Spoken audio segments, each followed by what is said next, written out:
Our final session, we thought it right to adopt a resolutely prospective view of things, turned internationally out to the diverse world, concerns through the day for pluralism and social diversity have not only shaped our work today, but I think it's fair that these concerns and these cosmopolitanism that's evoked in the title of this panel is part of the Canadian and international legal imagination, is certainly something that is a concern for an apex court like this one.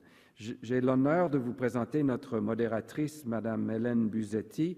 I have the honor to introduce our moderator, Hélène Buzzetti, who is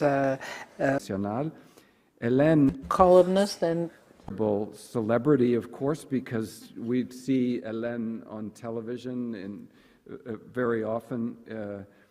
A Supreme Court judge can walk through the streets of Ottawa, un illustre inconnu. Hélène has to stop signing autographs and to sign autographs in the supermarket. Depending on which side of the river you're in. Okay. So you do your shopping in Ottawa incognito. I'm okay. Ben, on peut se transporter à Gatineau, vous serez plus à l'aise. if you go to Gatineau, maybe you'll be more comfortable. Vous savez sans doute. As you know, Hélène Buzzetti is working at les Coops de l'information, which monitors media throughout. Our panelists for this last session. Merci beaucoup, Nicolas. Alors, bienvenue à tous et à toutes à ce dernier, mais non le moindre. So we're very pleased to have this last but not least panel, and it's a very broad subject, which is emerging issues in a cosmopolitan legal world. Cosmopolitan Legal World. We have with us today two formidable speakers. First, Donal O'Donnell, who has been sitting on the Supreme Court of Ireland for 15 years now, and who is since 2021 the Chief Justice of the Supreme Court. Et bien sûr, Louise Arbour, ancienne juge à la Cour suprême. The Honourable Louise Arbour is a former Supreme Court judge and was at in the Special Tribunal for Rwanda. She has also worked with the International Human Rights Commission. She will talk about the privatization of law and disputes. The value for apex courts of references to international precedents and the interaction between national and supranational courts. I have to be honest with you. I was terrified at first at the idea of moderating this panel. After all, I'm probably the only person in this room who has not a legal education. I'm only a reporter, not even a judicial one. Et puis, j'ai réalisé, en fait, que ces enjeux... So I had the idea that these issues, and we were talking about this before the symposium, these issues are important for journalists like I am because they certainly have strong resonance in political spheres. So we look at how other countries are dealing with these issues, and we have we're seeing an increasing rejection of multilateralism. So we can look at how the decrease in public law is leading to further erosion of our system. Ask that we keep this exercise informal, and it suits the fact that we're the last panel of the day, right? So we'll keep it simple. Alors, chacun fera une présentation d'à peu près une 15 minutes. So each of you will have 10 to 15 minutes for your presentation. I will ask you each a question and perhaps ask the other speaker to add something. And then we will open the floor up to questions. So please go ahead, Louise Arbour. Thank you, Hélène. Like the other panelists, I want to thank Chief Justice Wagner and of course the court. This is a wonderful day, and I'm very pleased to have been invited. And it makes me quite nostalgic, in fact. I first set foot in this chamber over 35 years ago as a clerk for Justice Pigeon. And I remember how happy I was to see how he terrified lawyers. And I tried to influence things, but I had very little influence. Some 20 years ago. And I have to pinch myself when I realize that it's that long since I've actually sat on, I think, 3 of these red thrones behind me. And I say that because, first of all, I don't want this to be an exercise in nostalgia, and I don't want anything to suggest to you that I have some kind of romantic view of the past. Quite the opposite. I'm very anchored in the reality and in the future. It interests me a lot more than the past. But I say that as a disclaimer because I just realized, listening to the presentations today, that I don't do this kind of work. Well, don't tell BLG, they think I do, but okay, strike that from the record, as the Americans say. Too late for that.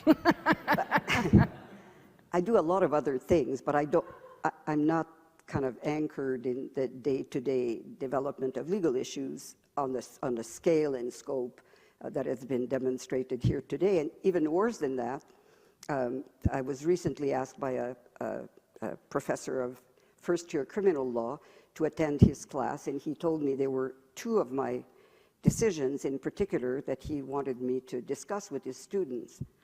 So one, I remember the name, the other one didn't mean anything. I looked them up, and I swear, if it hadn't had my name written on it, I stay with me as 20 years ago, you know, just a little water under that bridge. Not only that, could I barely remember it, I could barely understand it. I told the students, this was in January, I said, so you're all first-year law students, yeah? Have you started criminal law in September, or are you just starting now? Because if you're starting now, we may as well wait and talk in a few months. There's no way you could figure that out. I could barely understand it myself. So with this disclaimer, when Nicolas spoke to me about joining this panel, he said, you could talk about anything you want. So I thought I would reflect on an issue that I've raised. In fact, Pierre Bienvenu, who is here. Oh, the first thing I should have said, in fact, right at the outset, that's what I meant to say. I don't want to be nostalgic, but people have asked me, several people have asked me, has this changed since you first were in this courtroom 50 years ago?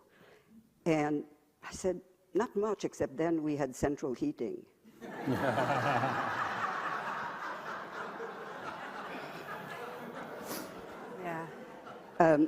They already started the cuts.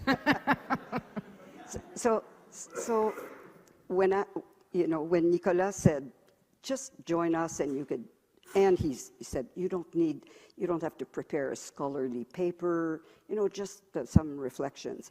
So I thought I would revisit in a kind of national context an issue that I addressed a few years ago to the ICCA, what is it, International Chamber of Commercial Arbitration.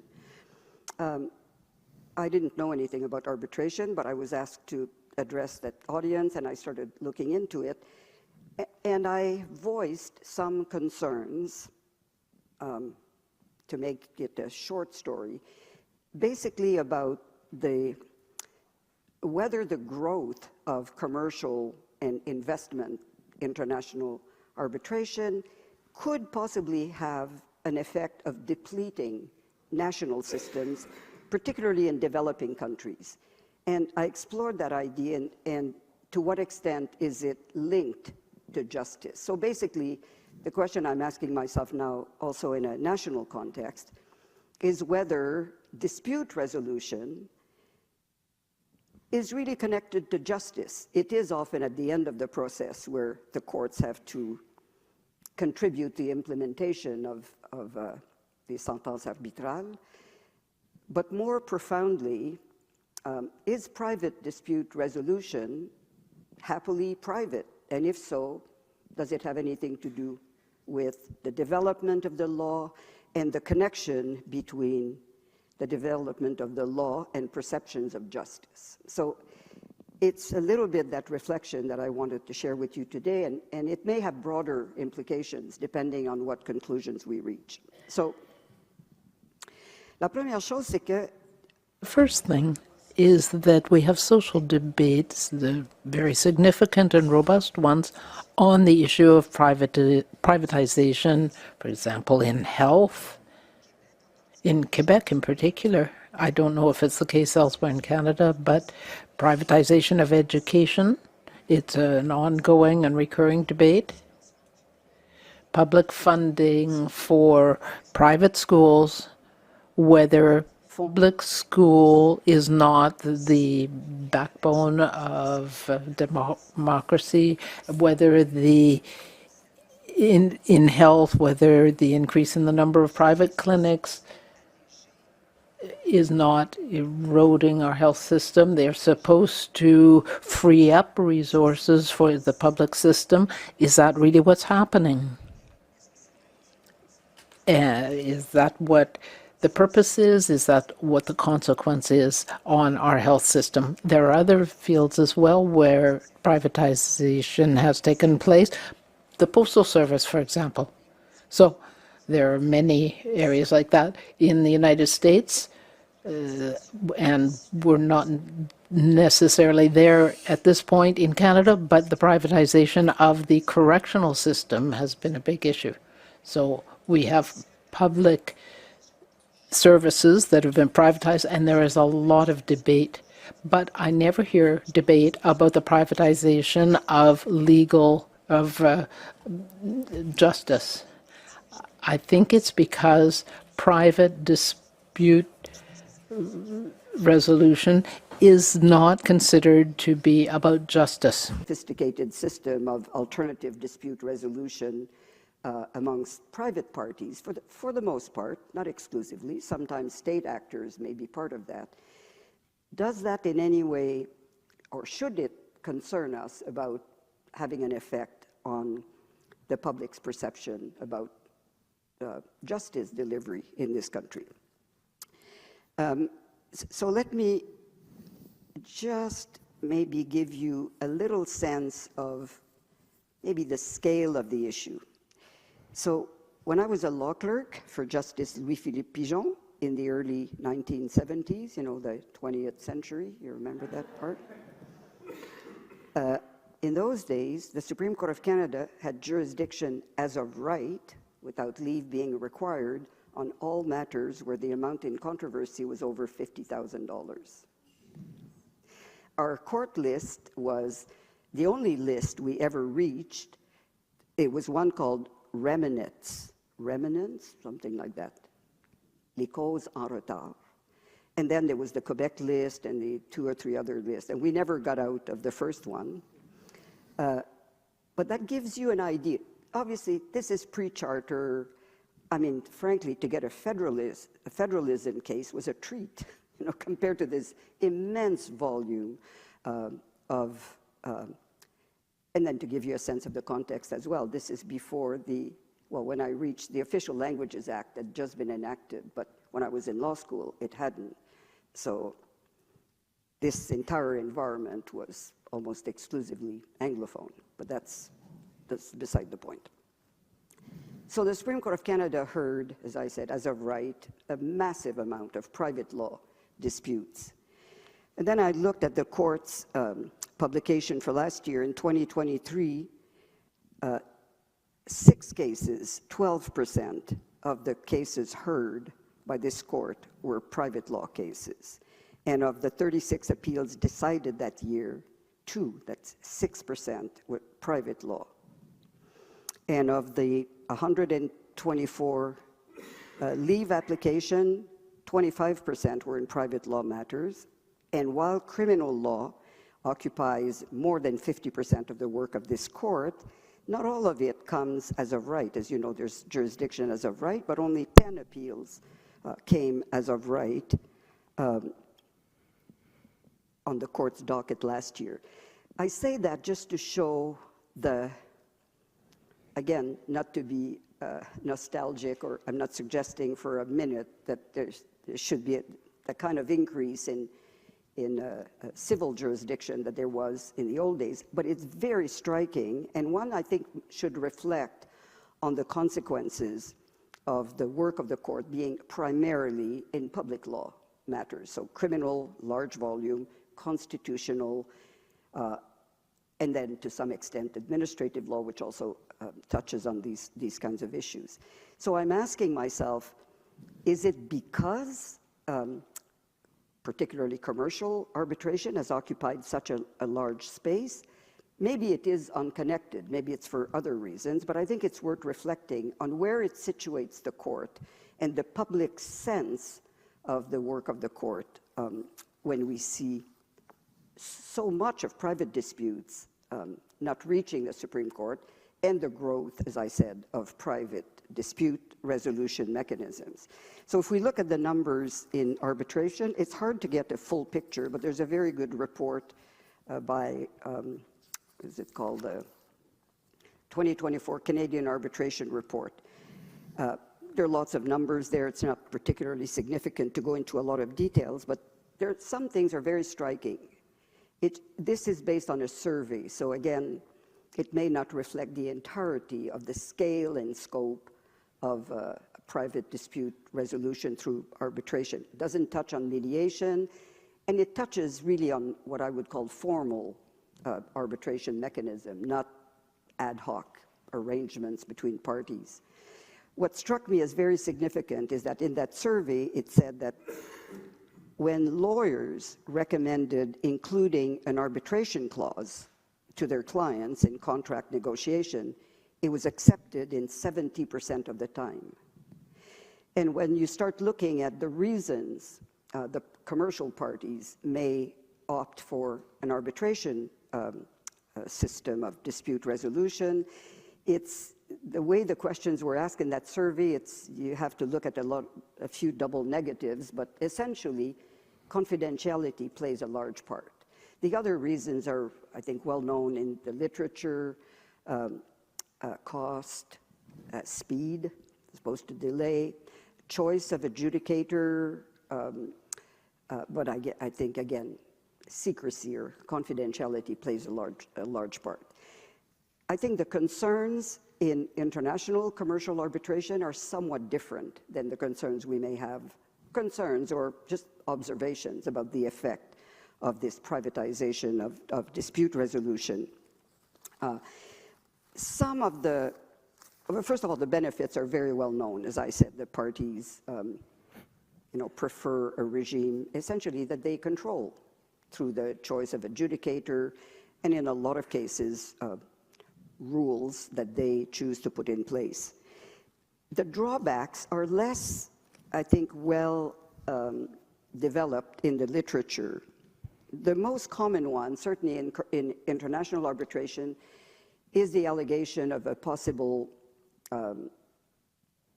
negative effect on the development of the common law in particular that is so dependent on case law. And over time, a sense that general legal principles will become disconnected from the changing reality of the times of society and so on. There's concerns, and I think that's true both internationally and domestically, about the creation of a highly specialized sort of bench and bar, adjudicators and litigators, who, and again, because only they are privy to the proceedings and the results, become highly specialized. So a kind of elite bar that develops kind of legal issues in this kind of small community where it's not widely shared. I have other concerns. They're not fully articulated, but I'll put them out to you, and maybe you'll be able to tell me if they're real concerns. Again, because I don't know, haven't looked at the details of arbitration proceedings, but to me, there could be a question about a lack of opportunity for public issues to be raised and debated as they are otherwise, even sometimes in civil cases before our courts. The possibility for interveners to participate in the raising of either environmental concerns, of human rights concerns, disappears if the proceedings are not part of the kind of public debate, which also has an education value. I'm also concerned about a possibility, or at least a concern as to whether state actors, that is, parties who are subject to the Charter, could shelter themselves through an arbitration agreement from the oversight of national courts. I don't know that it's been raised, but I think one could contemplate an environment in which, certainly I think internationally that should be an issue. I think if, say, the government of South Africa was to enter into a contractual agreement with a mining company with an arbitration clause where the proceedings are confidential, you might ask whether it's appropriate or even legal for the government to shelter itself from the constitutional oversight of its own court. In a domestic context, I think one could anticipate situations in which this would also occur. And as I said, the fact that the debate is restricted to the parties and does not permit public scrutiny and possibly interventions. So in light of these, I could give you numbers, it's not very significant, about the type of amounts in controversy, the types of cases which typically go to arbitrations, contract interpretation, construction, engineering, infrastructure, manufacturing, corporate and shareholders, disputes, joint ventures, partnerships, and of course, we know there's a widespread use of arbitration and mediation in labor disputes. There are lots of fields in which I don't think we could express specific concerns, but I'm not sure that it's all of them. In terms of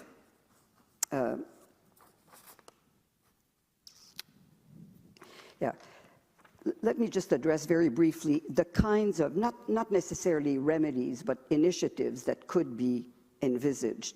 In the international context, when I spoke to the ICCA, I think to the shock of some, I suggested that if I'm correct that the spread of high-level international commercial arbitration impoverishes, or I don't know if that's a word,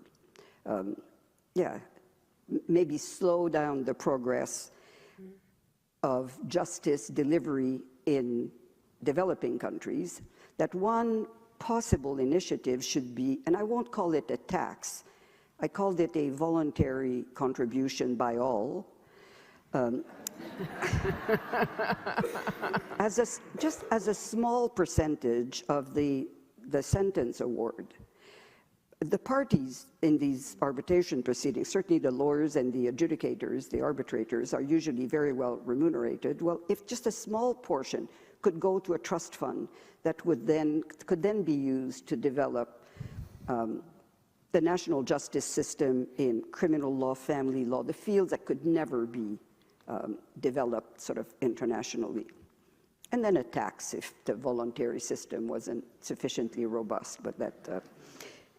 So to some extent, I think if one were to look at real numbers of the private dispute resolution system, which we welcomed in Canada for the same reasons we do in health, that is, it will free up judicial resources. Well, I don't know how one would measure that. I'm not a social scientist, but I don't think there's a lot of evidence that the growth of alternative dispute resolution mechanisms in Canada has produced a vast amount of additional resources for our courts to operate. I've never seen any evidence of that. So maybe just on the financial side, the equivalent of the suggestion I made internationally to recapture some of that could be to have court fees for the l'homologation des sentences arbitrales. What is it called? The enforcement of the coming to court at the end of the process to have the arbitral award enforceable. there could be a substantial court fee associated with that. And that's in line with another side of the privatization of justice delivery, which is the increasing number of court fees, from filing to stenography, transcription. I mean, there's an increasing volume of court fees, which, very interesting, we don't have the equivalent in the health system.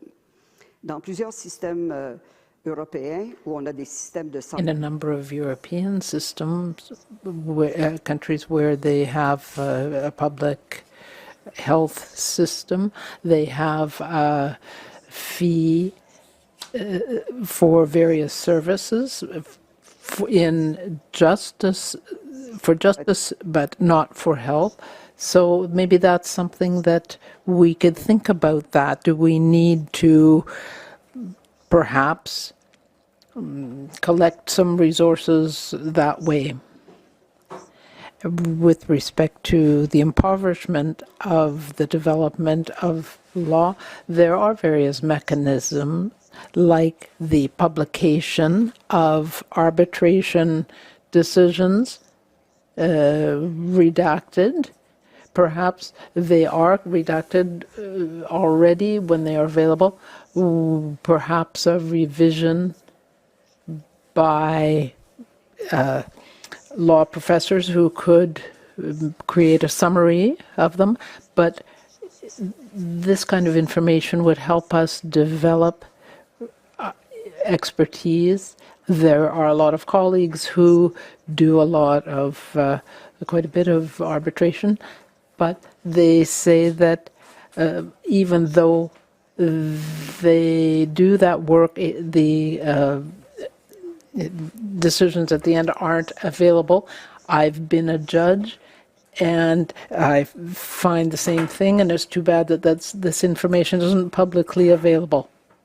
So this is a concern that I have with what I see as the privatization of disputes and the lack of public debate about the change and the lack of public resources available for it. Thank you very much.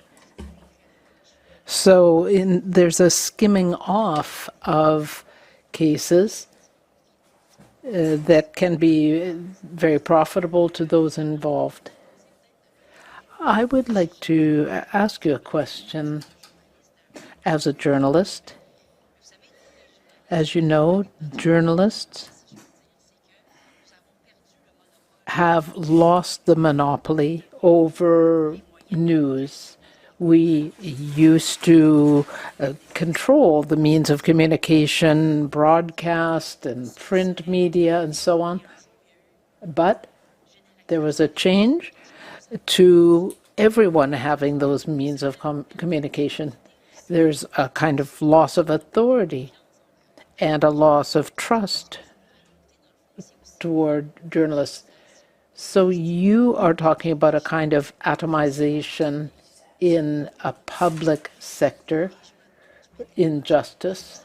So do you think that this could lead to a loss of authority where judges are concerned, or perhaps even a loss of trust and confidence? I think that's interesting because there's a bit of a paradox, in my opinion.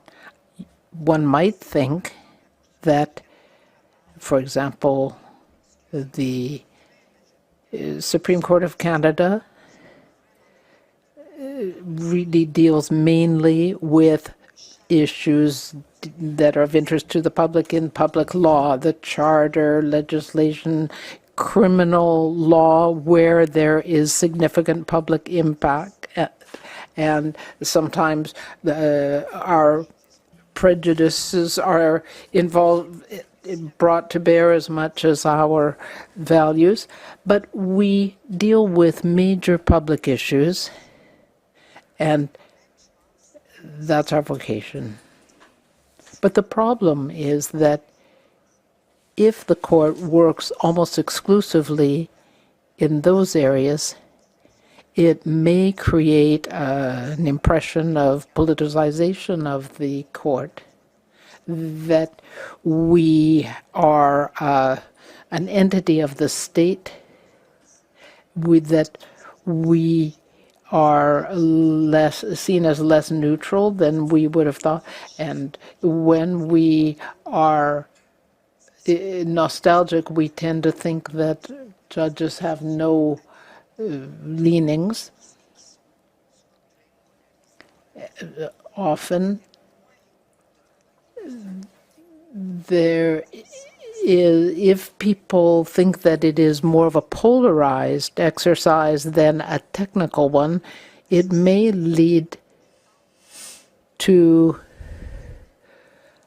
a situation that plays into the hands of those that tend to say that judges are, working for the government, or that the court isn't neutral.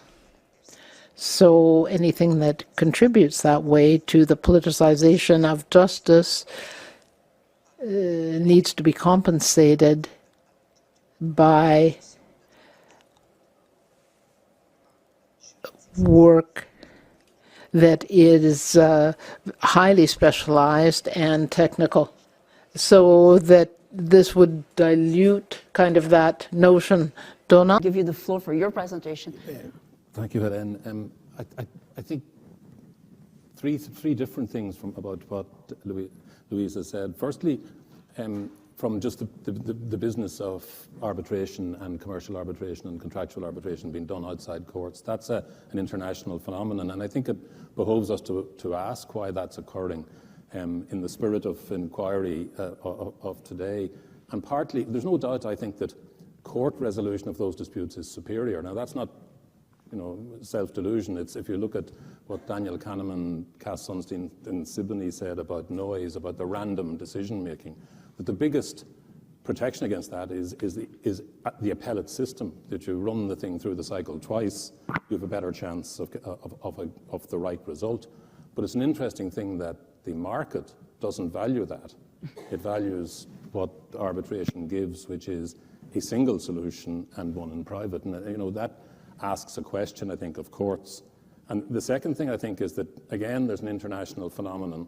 It's of private law, of what was done by apex courts 40 years ago. Both my court, Robert Reed's court, was much more private law. And as private law, and certainly private contractual law, has exited, the space is filled by public law, judicial review, other administrative action, constitutional actions, which brings the courts much more into a relationship of friction with the executive and legislative branches. And that's happening at the same time as when the attitude of those branches to the court system has changed and is much more skeptical, if I can use that word. So that's just an interesting phenomenon.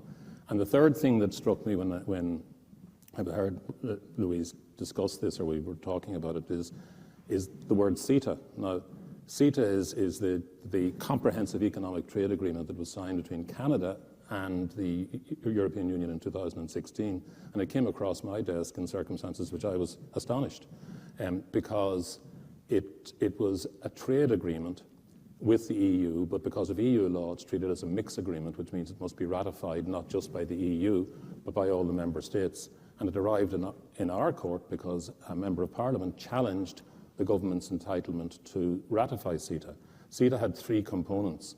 One was tariffs. And in my innocence, in those days, I thought tariffs was a boring subject. Who knew? But the second component was, fairly standard. It was an agreement to treat each other's products equally, well, not in a non-discriminatory fashion, and with a right of the parties, Canada or the EU, to bring a claim in that regard.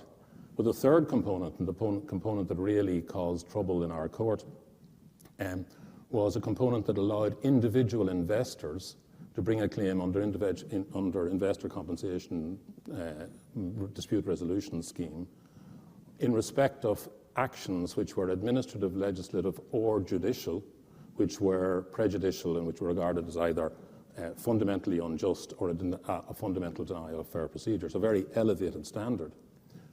But what you're seeing here is something, a step on from what Louise was describing, which is the privatization of the resolution of private disputes, and now the privatization of the resolution of disputes which hitherto were matters of public law.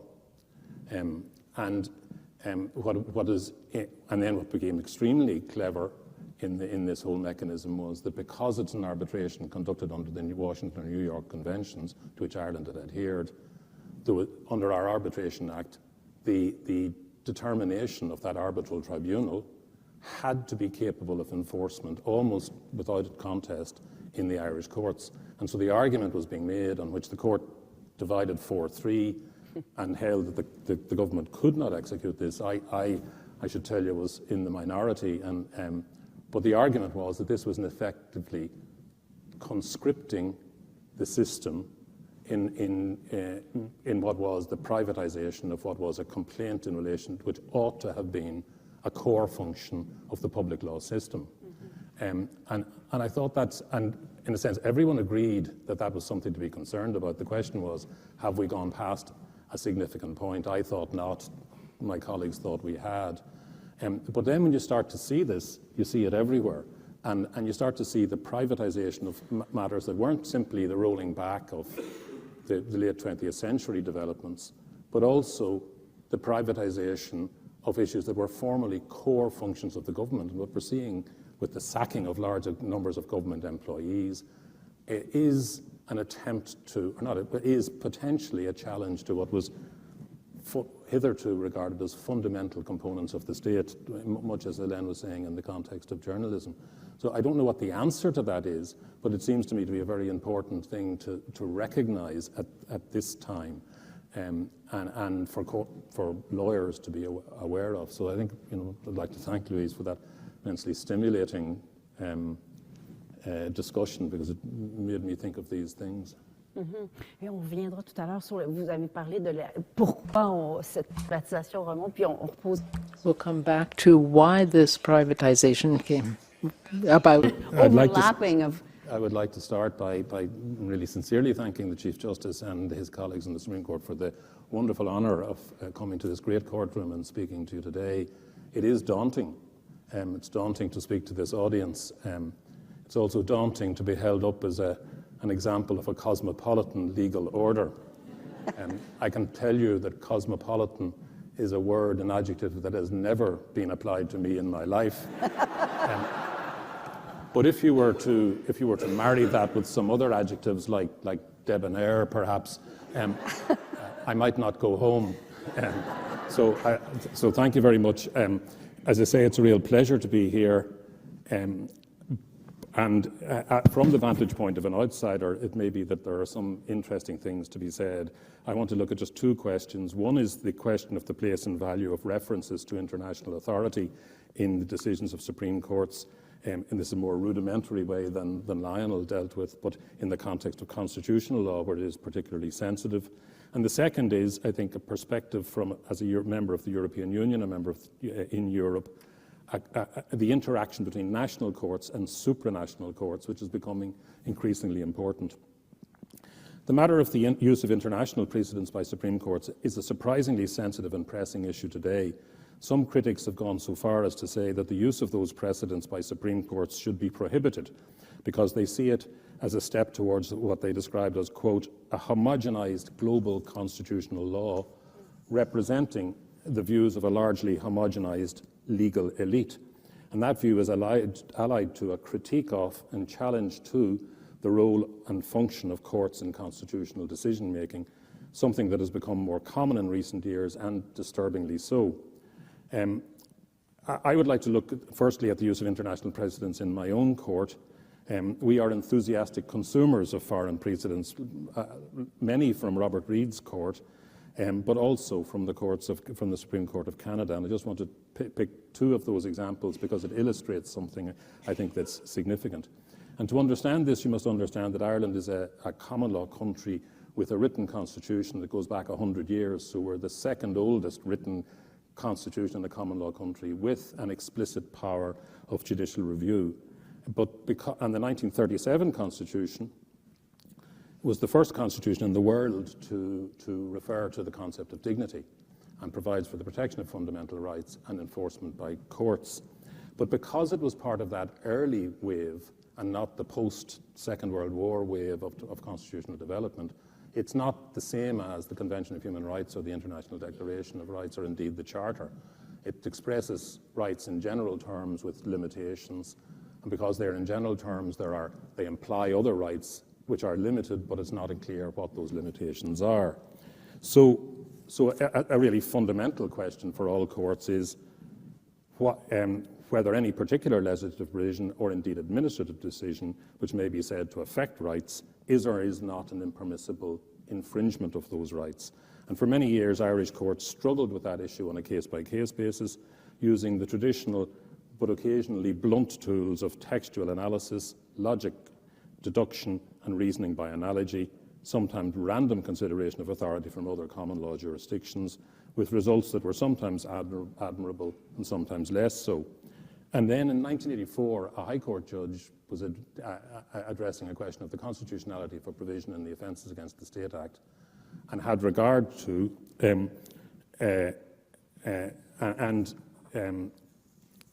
looked straight to or adopted and accepted the proportionality principle as laid out in Oakes, although not by reference to that case, by reference to a subsequent case. Now, it wasn't inevitable that we would answer that question by reference to proportionality, nor was it inevitable that we would look to Canada, because the European Court of Human Rights already had a proportionality doctrine, and the Bundesverfassungsgericht, the German Constitutional Court, had a very highly developed system. But we adopted word for word the Oakes test, and it was adopted and applied very quickly, which in a sense reflected a discomfort with the law up until then. But very quickly, some perceptive observers pointed out that it wasn't being applied in the same way as it was applied in Canada. It was, in fact, a heightened reasonableness test.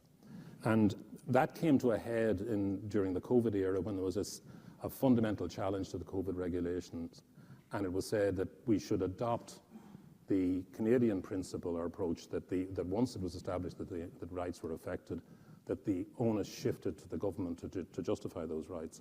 And we had very clear regard and close regard to the Canadian jurisprudence, in particular Peter Hogg's work, and then came to the conclusion that we couldn't do that consistent with a number of established features of the Irish constitutional tradition.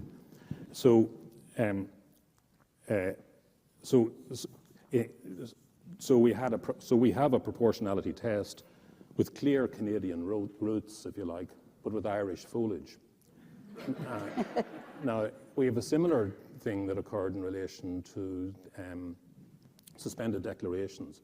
A year later, we had a really significant case where there was a challenge to the method of appointment or election of the upper house of the Irish Parliament, and we held that was and had been unconstitutional for 20 years, which gave rise to an immediate problem of how could you cure that.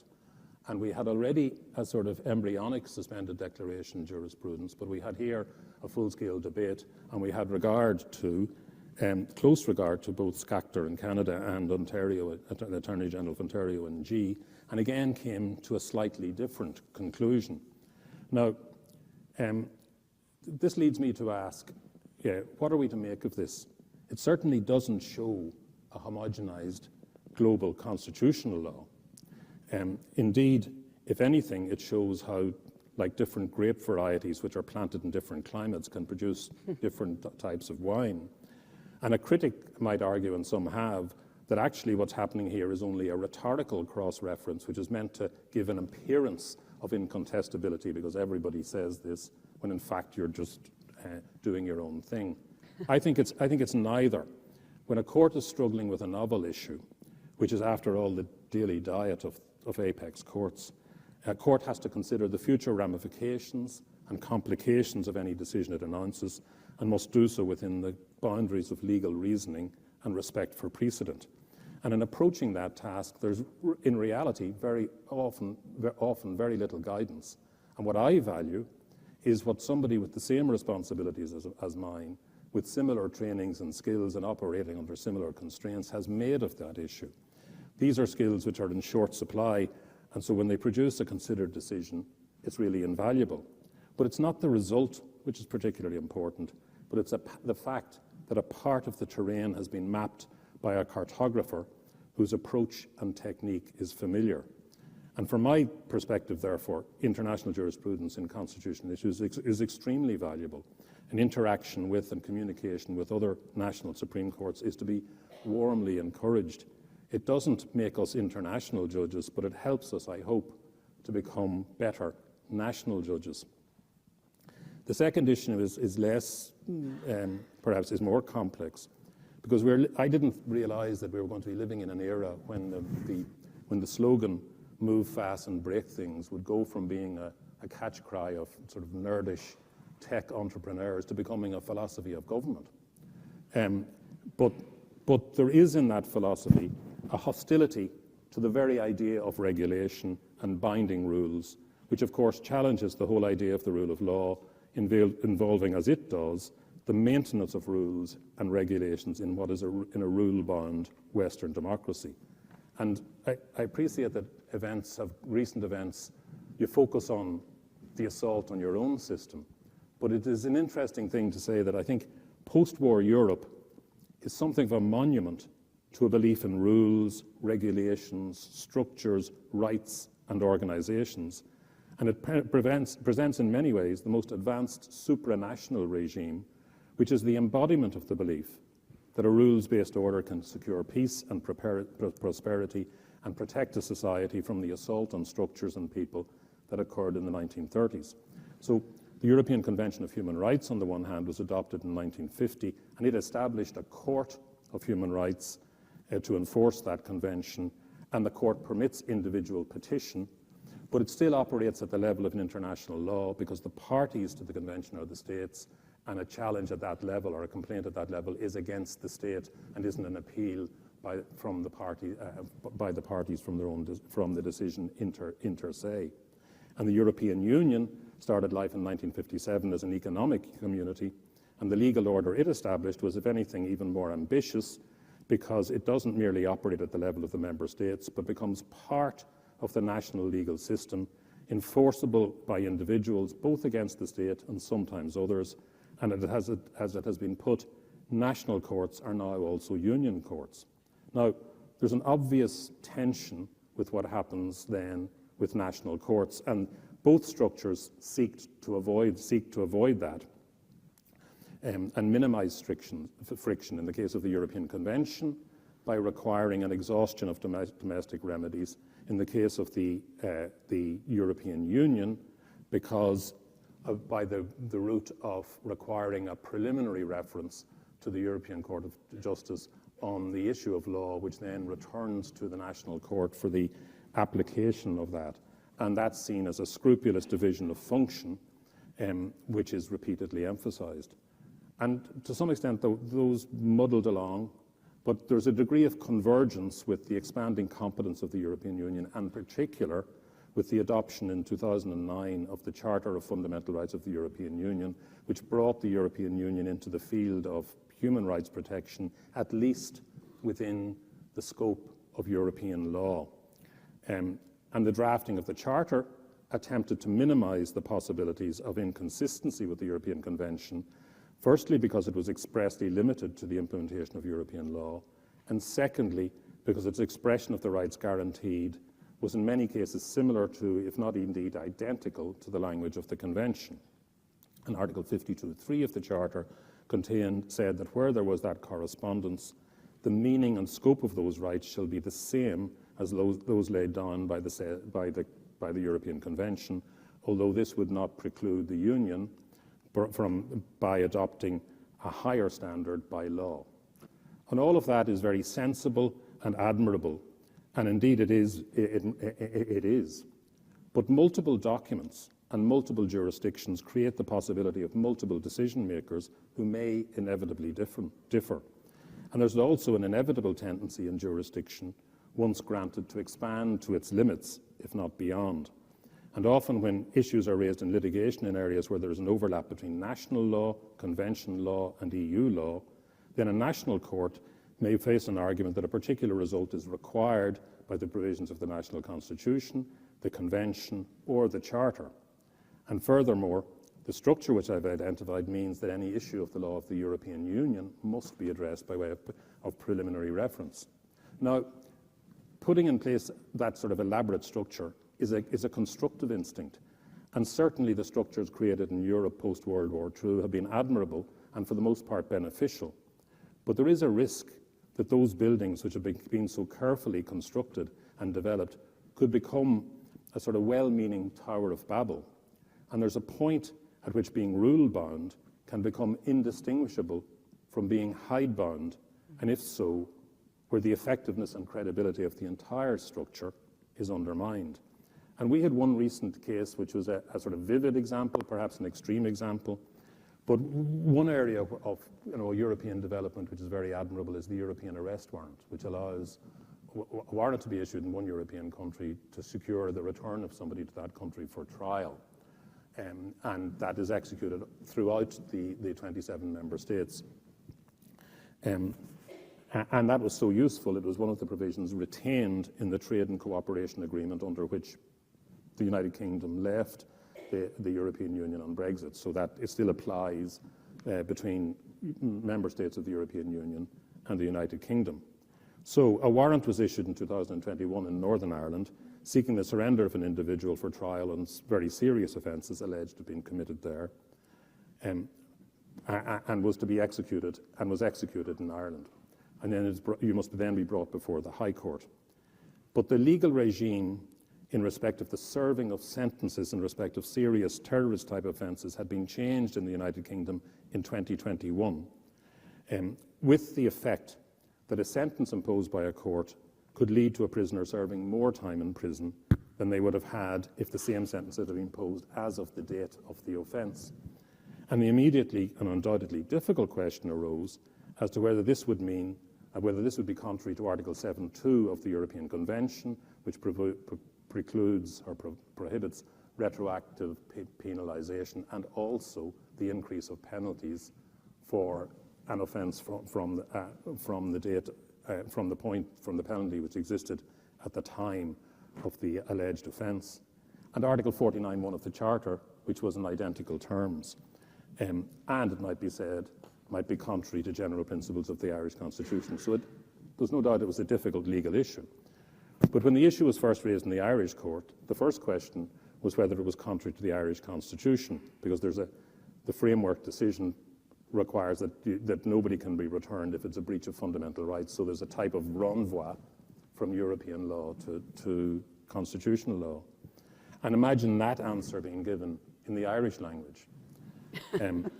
The next question for us was whether it contravened the European Convention on Human Rights, which had been incorporated into national law in 2003. So imagine that being debated in French with an Irish accent. And then at this point, a development occurs in Northern Ireland, where the Northern Ireland Court of Appeal deals with a case on exactly the same point and finds that the legislation is in breach of Article 7.2 of the Convention, which is incorporated in the law of the United Kingdom since 1998, since taking effect in 2000. So then there's no question of returning somebody to a state which has held that the legal provision is itself a breach of the Convention which applies. So that pauses things. So imagine that is English with a Northern Irish accent, which I have. And then there's an appeal to Roberts Court, the United Kingdom Supreme Court, which reverses the decision of the Northern Ireland Court of Appeal. English, if you like, spoken, and no offence to Robert, well, in fact, let's say Scottish accent in deference to Robert. And then it comes back to our court again, and we are told, no, you can't take that decision. We take a different view. We think that they are wrong, and we want you to say that the United Kingdom Supreme Court is wrong on this issue about the application of their own law by reference to the Convention. And also, they said at that point, well, in any event, it's a breach of the Charter. And that required a preliminary reference to the CJEU with an Advocate General's opinion in, let's say, Spanish, and a comprehensive decision from the Court of Justice in Luxembourgish. And when that ruling was received by our court, It didn't cover all the issues, and we made a further reference to the Court of Justice with another Advocate General's opinion, Luxembourgish, and another decision of the Luxembourg Court, which ultimately arrived last week. And that process has not finished because domestic remedies are well and truly exhausted, but Strasbourg has yet to speak, let's say French, pure French, or maybe with a little German accent. And now, what I think is remarkable about this is that this is undoubtedly a difficult issue. Every step on that path is done meticulously, carefully, really impressively, and yet it is 4 years since the issuance of the warrant, 5 years since the alleged offences. Now, that leads me to say here that the difficulty here is not simply the question of delay. The issue that I see here is the risk that this elaborate structure can pose to itself. Because firstly, if we're going to have 8 different versions of an answer to a question which is meant to be fundamental, that undermines belief and credibility in the system. And secondly, there's the problem of simple delay, and therefore I think the problem we face is not the problem that faced our predecessors in the latter part of the 20th century to build these structures. The challenge is to ensure that the structures established do not unintentionally lead to a form of incoherence, confusion, or stasis, which will inevitably undermine the entire system. And if we are to believe that order is to be preferred to chaos, that the rule-bound state is one that maximizes freedom and the potential for human development and self-realization, then we as lawyers have a particular obligation to make sure that the system of rules operates consistently, compatibly, and effectively with the other components of the legal order and deliver on the promise of human freedom. If I can say so, that has, at its best, has been the legacy of the Canadian Supreme Court over the last century and a half, and it is surely and more clearly our task today. Thank you. Well, thank you very much, Donal. And I think you illustrate beautifully with this example how this conversation between national and supranational institutions can sometimes lead to very theoretical discussion and also status. And because that's what I want to do, I wanted to bring it back to the realm of politics. But, you know, in a context of rising populism, where we see more and more appeal for authoritarian leaders, it seems that the underlying idea behind that is that many people have come to believe that democracies have not bear its fruits. There is a growing impression that democracy is not able to solve current problems. And what you just explained, it seems to me, illustrates that point. And therefore, I'm wondering if those systems that we're building, are they not part of, are they not feeding that political dynamics of loss of confidence in the system? And what can we do about it? Well, simple question. A simple question. I think there are two things you might say. Firstly, Professor Weber was discussing this, and I should say that these systems in Europe were built to try and resist the very thing we're now facing, not just south of your border, but also in countries like Hungary and Poland. And in fairness, the Court of Justice and the two courts have been very instrumental in slowing down the slide in Poland in particular towards autocracy during the period of the former government, because the court led the challenges to the so-called reforms of the judicial system. So in one sense, that system is working. My point is that we've just got to make it work, because it's too easy to characterize it as, you know, as elitist and inefficient, and I think that's the real challenge for us. But at the same time, speed is of the essence. And maybe that brings me back to what Louise was talking about. Why this rise in privatization of the law? And one of the reasons is speed. right? Isn't that because there's this impression, or maybe a reality, that maybe the public system does not deliver justice in a timeful manner, and therefore that's why there's this rise. One of the reasons why the privatization is rising. Isn't there a link there? Louise? This one? I'm not sure if speed or the immense delays in these multiple processes is critical, mais je voudrais revenir sur... I want to come back perhaps to an experience that is a bit personal, but is connected to this aspiration for a more universal system. When I arrived at the UN Human Rights Commission, I had a sort of secret desire to move forward with something that we couldn't name, but it eventually became the International Human Rights Court. I think now that in the current political climate, it would be unthinkable to move ahead with that, but in a relatively homogeneous system like the European Union, just from a procedural standpoint, the different processes that would be in place, I would be more skeptical. But I'll just give you an example involving Canada.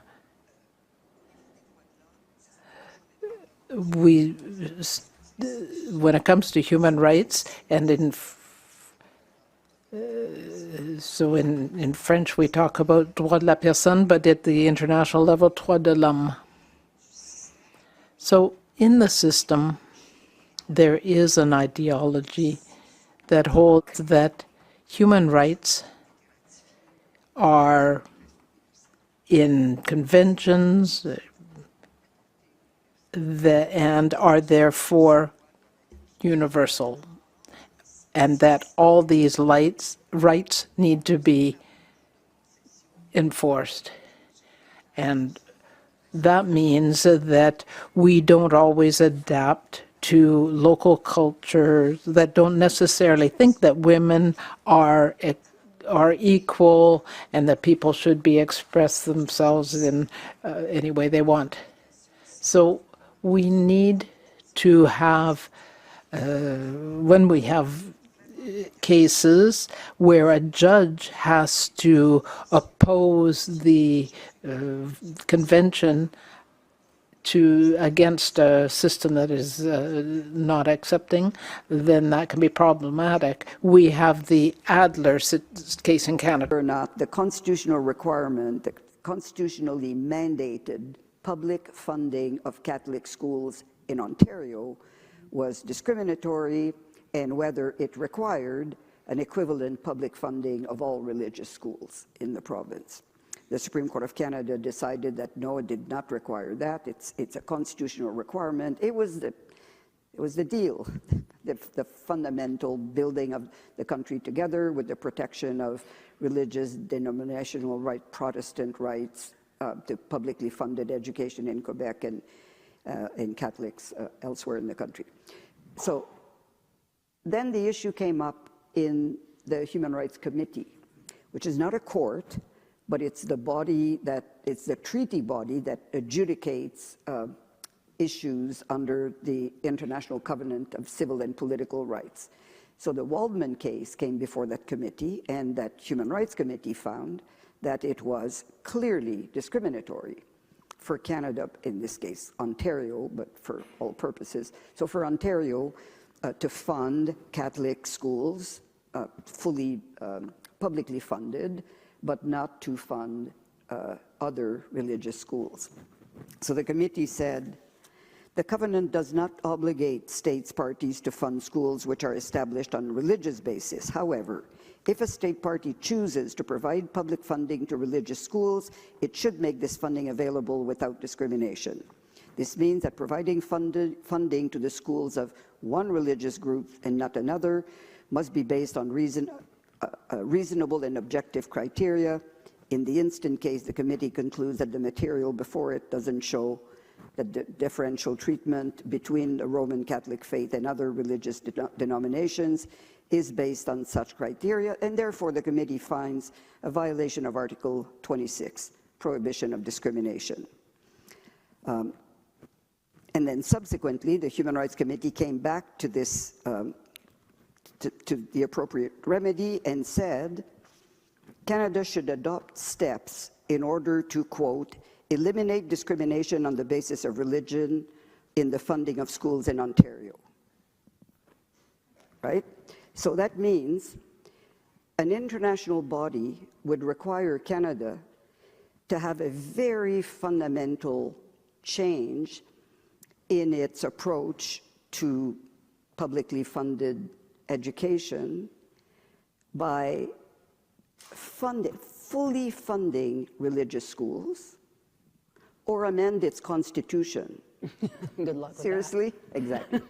So when you see the disconnect between the application of an international norm, which is correct on its face, yep, I think that's discriminatory. But then when you arrive in the Canadian context and you ask yourself, can we and should we live with that, quote, discrimination? To me, the answer is crystal clear. Of course we must. Or we must. I mean, some may advocate the full public funding of religious schools. I wouldn't. In fact, I would advocate no public funding of any private schools of any kind, but that's my own personal views. But the idea, to me, this was obviously not binding, it's not enforceable as such.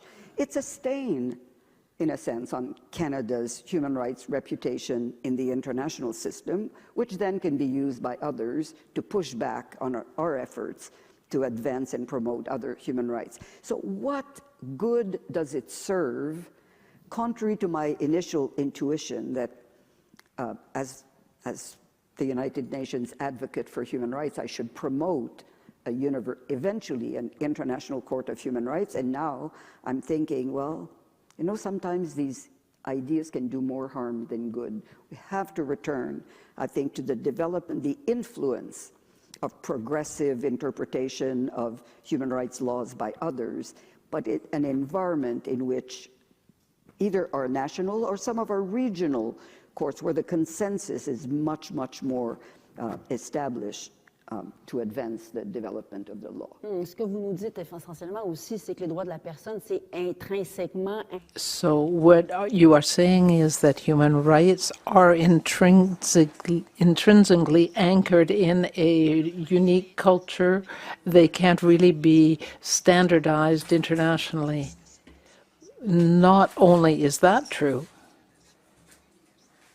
but though we have the Universal Declaration of Human Rights, which is very universal, nonetheless, human rights deal with the very intimate political connection between the state and not just citizens, but anyone under the state's jurisdiction.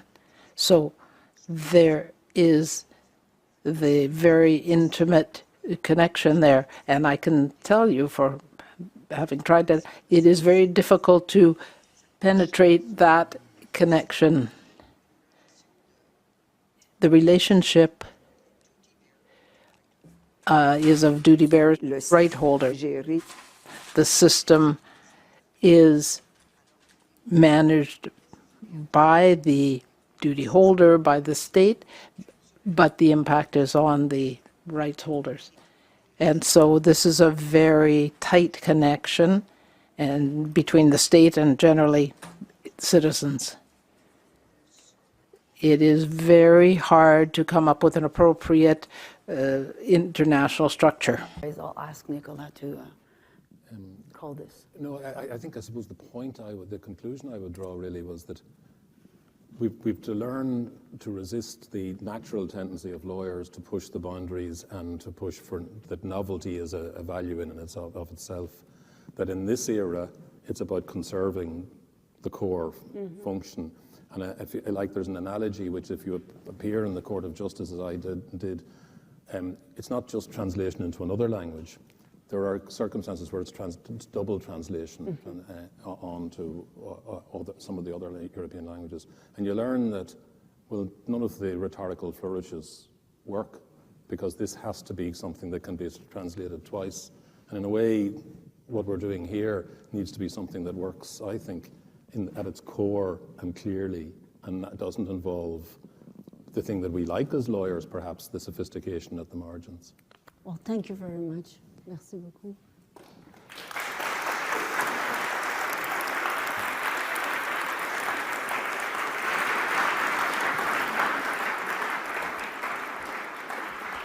Quelle belle séance.